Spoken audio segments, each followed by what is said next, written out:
నమస్కారం. సూర్య 9 న్యూస్ కి స్వాగతం. హెడ్లైన్ చూద్దాం.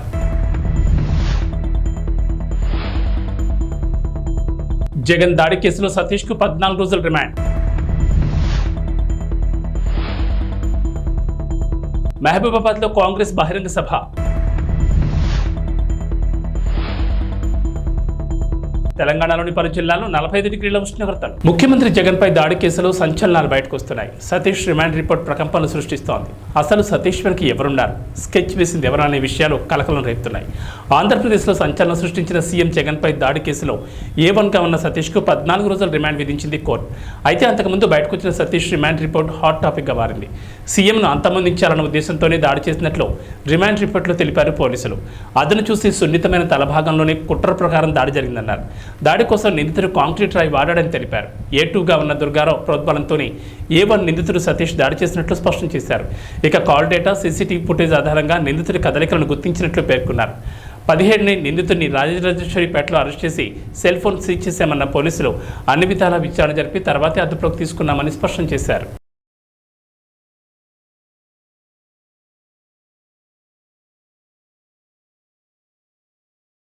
ముఖ్యమంత్రి వైఎస్ జగన్మోహన్ రెడ్డి చేపట్టిన మేమంతా సిద్ధం బస్సు యాత్ర కొనసాగుతోంది. ఇవాళ బస్సు యాత్రలో భాగంగా సీఎం జగన్ ఉదయం 9 గంటలకు ఎస్టీ రాజపురం రాత్రి బస్సు నుంచి బయలుదేరతారు. రంగంపేట, పెద్దాపురం బైపాస్, సామరకోట బైపాస్ మీదుగా ముందూరు క్రాస్ చేరుకుని భోజనం విరామం తీసుకుంటారు.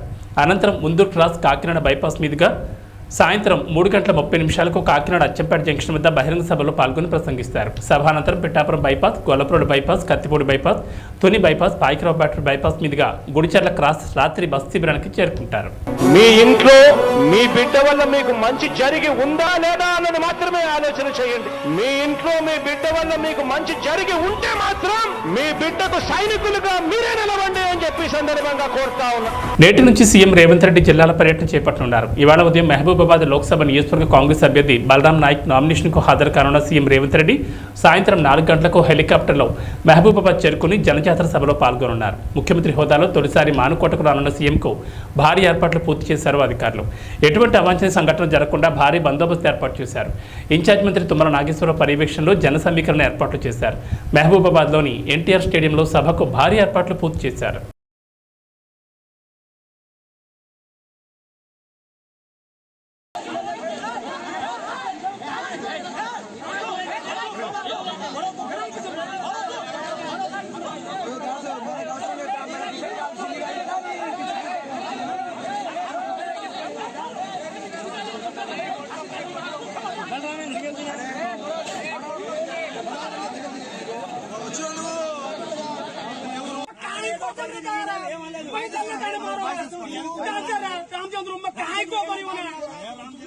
నేను ఏం చెప్పలే నేను కర్ర పట్టుకున్నప్పుడు నన్ను అందరు కొడతా ఉంటే కొట్టిండు. నేను ఇటు వచ్చి కర్ర పట్టుకున్నా, అప్పుడు పట్టుకున్నా. నేను ఫస్ట్ కర్ర పట్టుకోలే. ఎన్నికల ప్రచారంలో భాగంగా తెలుగుదేశం పార్టీ అధినేత నారా చంద్రబాబు నాయుడు ఇవాళ ఆలూరులో పర్యటిస్తారు. మధ్యాహ్నం 3 గంటలకు జరిగే జంక్షన్ సభలో చంద్రబాబు పాల్గొంటారని టీడీపీ జిల్లా అధ్యక్షుడు తిక్కారెడ్డి, అభ్యర్థి వీరభద్రగౌడ్ తెలిపారు. ఆలూరు సభ అనంతరం చంద్రబాబు అనంతపురం జిల్లా రాయదుర్గం సభకు హాజరవుతారు. మరోవైపు టీడీపీ అధినేత నారా చంద్రబాబు నాయుడు ఈ నెల 20న తిరుపతి పార్లమెంట్ నియోజకవర్గ పరిధిలో పర్యటించనున్నారు. ఉదయం 10 గంటలకు గూడూరులో మహిళలతో ప్రత్యేకంగా సమావేశమవుతారు. మధ్యాహ్నం 2 గంటలకు సర్వేపల్లిలో జరిగే సమావేశంలో, సాయంత్రం సచివేడులో జరిగే సభలో ప్రసంగిస్తారు. జ్ఞాపకం ఉన్నాడా మీకు? ఆయన ఆత్మ ఇక్కడే ఉంది. ఒక మంచి డాక్టర్ని ఏమడిగాడు? మాస్క్ అడిగాడు. అవునా కాదా? మాస్క్ అడిగిన పాపానికి ఏం చేశారు? అవమానించి, హింసించి, వేధించి చనిపోయేట్టుగా చేస్తే అనిత గారు వీలినంత వరకు ఆయన ఆదుకోవడానికి ప్రయత్నం చేసింది. కానీ వీలుగానే పరిస్థితి. సుధాకర్ రావు, డాక్టర్ సుధాకర్ ఆత్మ శాంతించాలంటే మీరేం చేయాలి? ఏం చేయాలి? అనితని, రమేష్ని గెలిపించాలి, వైసీపీని ఓడించాలి. అప్పుడే ఆయన ఆత్మ శాంతిస్తుంది. నేను అడుగుతున్నా ఒక మాట మిమ్మల్ని అందరినీ, బెస్ట్ అవైలబుల్ స్కూల్స్ రద్దయిపోయినాయి. అందరికంటే ఇక్కడుండే తమ్ముళ్ళు అడుగుతున్న, అందరూ బాధల్లో ఉన్నారనే తమ్ముళ్ళు ఏమమ్మా ఆడబిడ్డలు ఇబ్బందులు ఉన్నాయా లేదమ్మా మీకు? ఎవరికైనా లాభం జరిగింది. మరోవైపు జనసేన పార్టీ అధినేత పవన్ కళ్యాణ్ ఈ నెల 23వ తేదీన నామినేషన్ దాఖలు చేయనున్నారు. పిఠాపురం శాసనసభ స్థానం నుంచి పోటీ చేస్తున్న పవన్ ఈ నెల 23వ తేదీన నామినేషన్ వేయనున్నట్లు జనసేన పార్టీ తెలిపింది. పిఠాపురం అసెంబ్లీ రిటర్నింగ్ ఆఫీసర్కు పవన్ స్వయంగా నామినేషన్ పత్రాలు సమర్పిస్తారు. అదే రోజు సాయంత్రం ఉప్పాడలో బహిరంగ సభ నిర్వహిస్తారు. తెలంగాణలో భానుడి భగభగలు కొనసాగుతున్నాయి. ఒక్క మాటలో చెప్పాలంటే రాష్ట్రం నిప్పుల గుండలా మారింది. గురువారం రికార్డు స్థాయిలో ఉష్ణోగ్రతలు నమోదు కాగా ఏకంగా 6 జిల్లాలు 45 డిగ్రీలకు పైగా ఉష్ణోగ్రతలు రికార్డయ్యాయి. రాష్ట్రంలోనే అత్యధికంగా నల్గొండ జిల్లా మాడుగులపల్లి మండలం, మంచిర్యాల జిల్లా హాజీపూర్ మండలాల్లో 45.2 డిగ్రీల ఉష్ణోగ్రత నమోదైంది. ఏప్రిల్ నెలకు సంబంధించి నల్గొండ జిల్లాలో గత 10 ఏళ్లలో ఇదే అత్యధిక ఉష్ణోగ్రత అని తెలుస్తోంది. మరో 5 జిల్లాల్లో 44.9 డిగ్రీలు, 4 జిల్లాల్లో 44.8 డిగ్రీలు నమోదు కావడంతో పరిస్థితి ఎలా ఉందో అర్థం చేసుకోవచ్చు.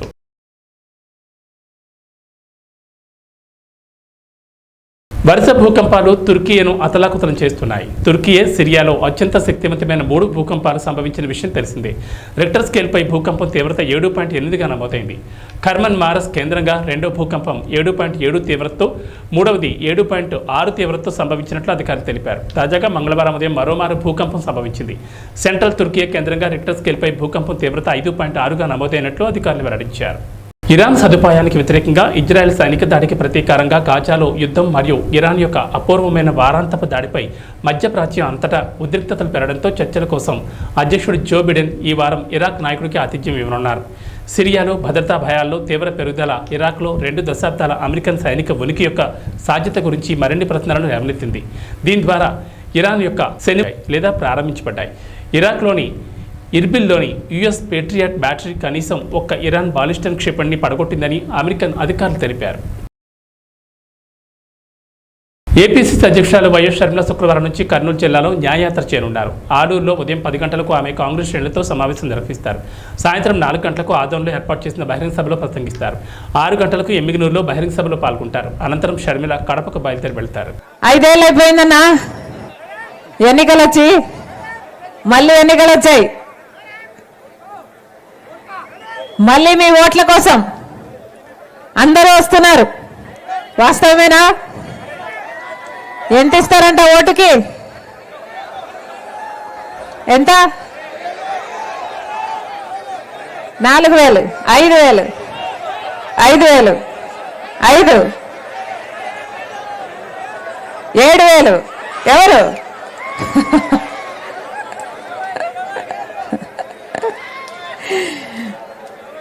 తెలుగుదేశం పార్టీ అధినేత చంద్రబాబు తరఫున ఆయన సత్యమణి నారా భువనేశ్వరి శుక్రవారం మధ్యాహ్నం 1:27 కుప్పంలో నామినేషన్ దాఖలు చేశారు.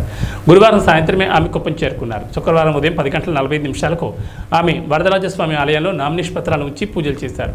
అనంతరం కుప్పం చెరువుకట్ట నుంచి ర్యాలీగా వెళ్లి మధ్యాహ్నం 1:27 నామినేషన్ పత్రాలను సమర్పించారు. కాగా కుప్పం టీడీపీ శ్రేణులతో చంద్రబాబు టెలికాన్ఫరెన్స్ నిర్వహించారు. తన తరపున భువనేశ్వరి శుక్రవారం నామినేషన్ వేయనున్న నేపథ్యంలో ప్రతి ఇంటికి వెళ్లి ప్రజలను కలిసి తన మాటగా పిలవాలని ఆయన కోరారు.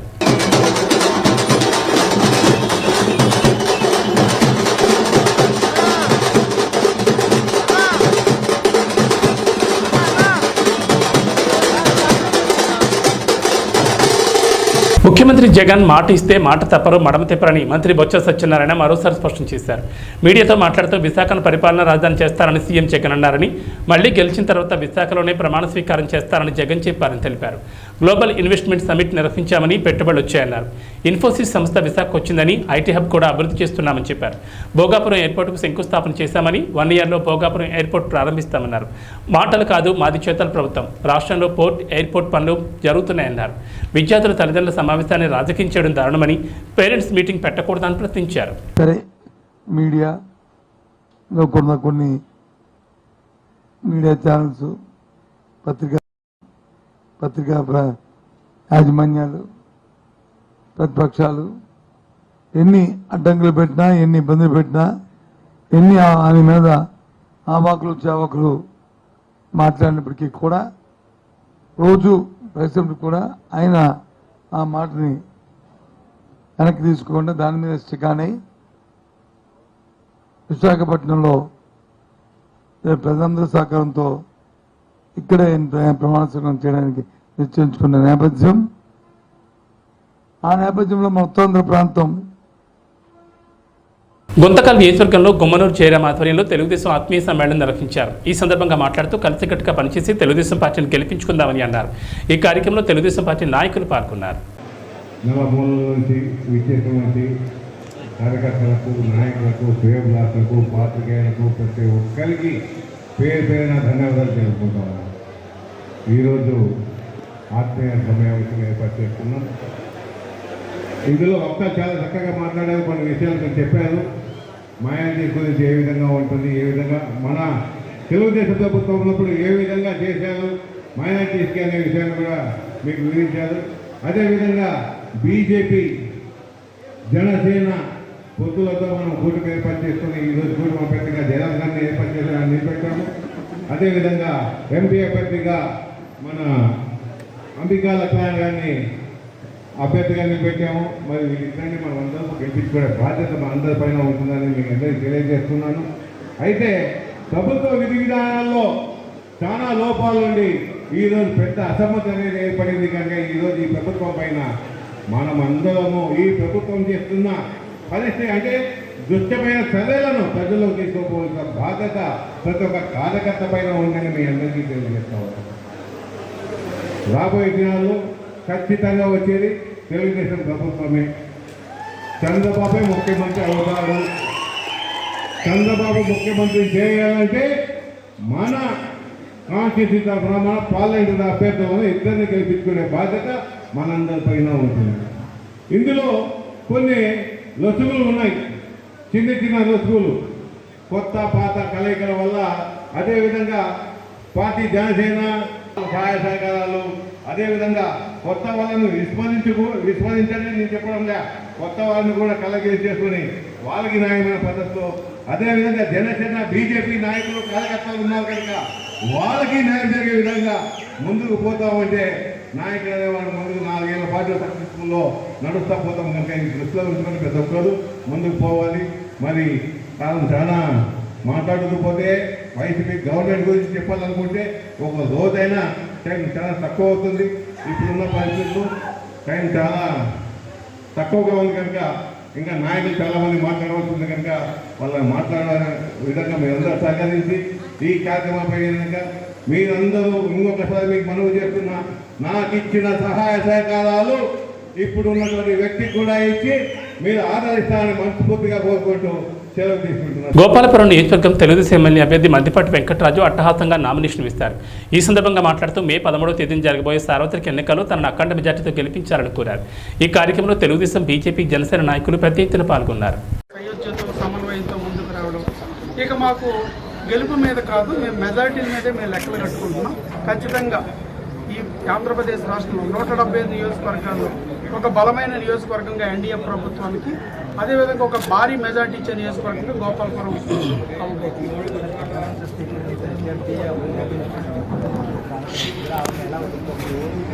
అంటే ఇక్కడ మనకి అధికార బలం ఏది ఉన్నా కానీ అది ప్రజల మద్దతు. ప్రజల మద్దతు ఉన్నప్పుడు చీపురు పుల్ల కూడా ఏనుగంత బలాన్ని కూడగట్టుకోవచ్చు. ప్రజల మద్దతు లేనప్పుడు అందరూ కూడా నేల కొరగాల్సింది. ఈరోజు అదే పరిస్థితి జగన్మోహన్ రెడ్డి గారికి కానీ ఆయన యొక్క మంత్రులకు కానీ స్పష్టంగా కనిపిస్తుంది వ్యతిరేకత. గతంలో అక్కడ వ్యతిరేకత ఉండబట్టి ఇక్కడ దాకా వచ్చారు. కొవ్వూరులో వ్యతిరేకత దృష్ట్యా వెళ్ళలేదు కాబట్టి ఇక్కడికి వచ్చారు. బట్ ఇక్కడ బలంగా తెలుగుదేశం పార్టీ, జనసేన శ్రేణులు, బీజేపీ అత్యంత బలంగా ఉంది. అందరూ ఏకతాటి మీదకి వచ్చారు. మా గెలుపుని ఎవరు ఆపలేరు. మెజార్టీల మీదే మా దృష్టి.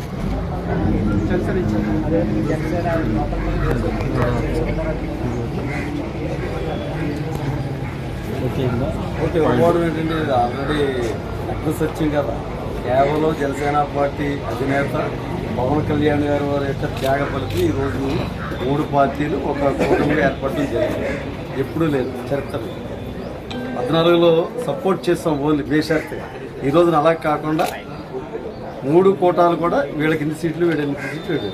మీరు ర్యాలీ చూశారు కదా, టీడీపీ వాడు ఎంతమంది ఉన్నారు, జనసేన వాడు ఎంతమంది ఉన్నారు, అలాగే భారతీయ జనతా పార్టీ వాడు కూడా అలాగే ఉన్నారు. అలాగే రేపు ఎలక్షన్ వరకు కూడా అందరూ కూడా సమన్వయంగా వెళ్ళి జగన్మోహన్ రెడ్డి గవర్నమెంట్ని గద్దె దించింది. అందులో అనుమానం లేదు. లేకపోతే ఎవరికి లేదు, మీకు ఉండదు భవిష్యత్తు. చూశారు కదా, నిజాం సభలో ఎన్టీ సిద్ధం సభలో ఏ విధంగా విలేకరులను కొట్టడం చేయడం చూశారు కదా. ఇదే కాదు, ప్రతి విషయం కూడా రాక్షస పరిపాలన 5 సంవత్సరాలు. అప్పుడైతే నమ్మారు వాగ్దానం, ఆయన చేసిన వాగ్దానాలు, సరేలే ఒక ఛాన్స్ ఇస్తామని. ఇప్పుడు ఆ ప్రసక్తే లేదు. హోమ్ మినిస్టర్ కాదు కదా, సీఎం కూడా దిక్కు ఉండదు. అందరం ఓడిపోతారు. రాసుకోండి కావాలి. ఎమ్మిగనూరు అసెంబ్లీ నియోజకవర్గ వైఎస్ఆర్సీపీ పార్టీ అభ్యర్థి బుట్టా రేణుక ఎన్నికల ప్రచారం నిర్వహించారు. ఈ సందర్భంగా పార్టీ శ్రేణులు అడుగడుగున పోలవర్షం కురిపిస్తూ జననిరసన పలికారు. అనంతరం మాట్లాడుతూ ప్రజలందరి ఆశీర్వాదంతో విజయం సాధిస్తామని తెలిపారు. మొట్టమొదటి నామినేషన్ ఎమ్మిగనూరు అభ్యర్థి బుట్టా రేణుక నామినేషన్ దాఖలు చేశారు. నాయకులు కార్యకర్తలు చాలా ఉత్సాహంగా ఉన్నారు. ఎప్పుడెప్పుడు ఎలక్షన్ డేట్ వస్తుందా అని ఎదురు చూస్తున్నారు. ఖచ్చితంగా వైఎస్ఆర్సీపీ ఎమ్మిగనూరు బంపర్ మెజార్టీతో కైవసం చేసుకుంటామని ధీమా వ్యక్తం చేశారు. సార్వత్రిక ఎన్నికల సమయం దగ్గర పడుతున్న వేళ గాజువాకలో వాతావరణం వేడెక్కుతోంది. ఆయా పార్టీల బలబలాన్ని నిరూపించుకుంటున్న తరుణంలో టీడీపీ వైపు ఎక్కువగా మక్కువ చూపుతున్నారు. తాజాగా గాజువాక 66, 67 వార్డులో చెందిన వైకాపా మహిళా కార్యకర్తలు ఆ పార్టీని వీడారు. పల్లా వెంటే ఉంటామంటూ పార్టీ కండువాలు వేసుకున్నారు. వీరందరినీ సాధారణంగా ఆహ్వానించిన పల్లా మహిళా అభ్యున్నతికి తమ ప్రభుత్వ అధికారంలోకి రాగానే ఎక్కువగా ప్రాధాన్యత ఇస్తామన్నారు. సూపర్ 6 పథకాలపై విస్తృత ప్రచారం చేస్తున్నామని తెలిపారు. పార్టీలో ప్రతి మహిళకు గౌరవించేలా ముందుకు వెళ్తామన్నారు. ఈ కార్యక్రమంలో నాయకులు పాల్గొన్నారు. 66వ వార్డు మహిళల నాయకత్వం.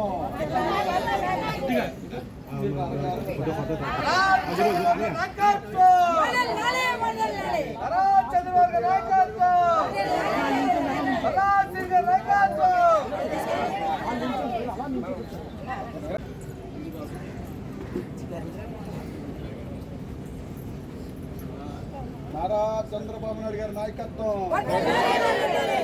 పక్షాల ఐక్యత, పవన్ కళ్యాణ్ గారి నాయకత్వం, మిత్రపక్షాల ఐక్యత, మల్లా శ్రీనివాసరావు గారి నాయకత్వం. జై తెలుగుదేశం. నిడదవోలు నియోజకవర్గం తెలుగుదేశం జనసేన బీజేపీ ఉమ్మడి అభ్యర్థి కందుల దుర్గేష్ నామినేషన్ మహోత్సవంలో మాజీ మంత్రి జవహర్, నిడదవోలు నియోజకవర్గం తెలుగుదేశం జనసేన పార్టీల సమన్వయకర్త ప్రసాద్ పాల్గొన్నారు. కూటమి అభ్యర్థి కందుల దుర్గేష్ ని నిడదవోలు ప్రజలు ఆశీర్వదించి భారీ మెజార్టీతో గెలిపించారని కోరుతున్నారు. పార్టీల సైనికులు కలిసి ట్రాఫిక్ అంతరాయం లేకుండా మనం ఎవరికి అభ్యంతరం కలగజేయకుండా క్రమశిక్షణగా మారిపోయారు. Telugu Desam party, Janasena party, BJP వెళ్ళాలంటే 3 పార్టీల కలయికలో మేము పైన కింద కూడా ఒకటే ప్రభుత్వం ఉండేటువంటి ఎన్డీఏ ప్రభుత్వం రావాల్సినటువంటి అవసరం ఉంది. ఇవాళ ఇక్కడ తెలుగుదేశం, జనసేన, భారతీయ జనతా పార్టీలు కలిసి ప్రభుత్వాన్ని స్థాపిస్తే పైన ఎటు ఎన్డీఏ ప్రభుత్వం రాబోతుంది. ఎన్డీఏ ప్రభుత్వం ఆ పైన ఉంటే కిందక్కడ ఎన్డీఏ ప్రభుత్వం ఉంటే డబుల్ ఇంజిన్ సర్కార్ అనేటువంటి విధంగా 2 ప్రభుత్వాలు కలిసి సరైనటువంటి విధంగా ఈ నియోజకవర్గాన్ని అభివృద్ధి చేయటం, రాష్ట్రాన్ని అభివృద్ధి చేయటం జరుగుతుందనేటువంటి మాటని సంపూర్ణంగా నమ్ముతూ ముఖ్యంగా శేషారావు గారి యొక్క సహకారాన్ని ప్రత్యేకంగా నేను ధన్యవాదాలు తెలియజేస్తూ, అదేవిధంగా ఇతర నాయకులందరూ కూడా భారతీయ గత 5 సంవత్సరాల దుర్మార్గపు పాలన, స్థానిక సంస్థలతో సహా మరి కార్యక్రమాల నిర్వహణలో భ్రష్టు పట్టించినటువంటి ప్రభుత్వం ఏదైనా ఉందంటే ఈ ప్రభుత్వం, ఈ నియోజకవర్గ శాసనసభ్యుడు అన్నది స్పష్టంగా కనిపిస్తూ ఉంది. వేళ ప్రజల కళ్ళల్లో ఒక ఆనందం.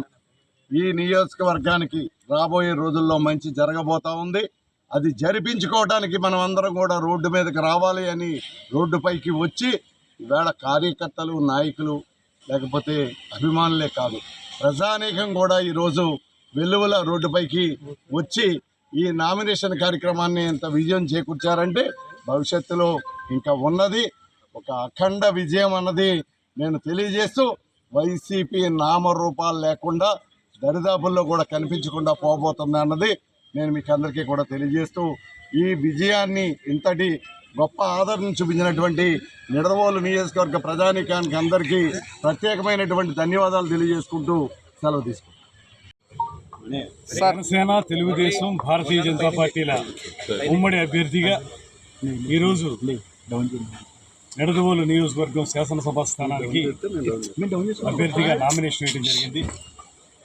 పెద్దలు మాజీ శాసనసభ్యులు శ్రీ శేషారావు గారు, అదేవిధంగా శ్రీ భగవల్లి ప్రసాద్ గారు, భారతీయ జనతా పార్టీకి చెందినటువంటి శ్రీ బండి సత్యనారాయణ గారు, గన్నమని సుబ్రహ్మణ్యం గారు, అదేవిధంగా ఇక్కడ చేసినటువంటి ఇతర నాయకులు అందరి యొక్క సహకారంతో, అదేవిధంగా తెలుగుదేశం పార్టీ జిల్లా అధ్యక్షుడు కెఎస్ జవహర్ గారి యొక్క సహకారంతో అద్భుతమైనటువంటి ఒక ర్యాలీగా ప్రజలందరి ఆదరాభిమానాలతోటి వారందరి ఆమోదంతో ఈ నామినేషన్ వేయడం జరిగింది. ఈరోజు ఆస్పిషియస్ డే అని చెప్పి ఈ సందర్భంగా ఒకటేనే మనం చేస్తున్నాం.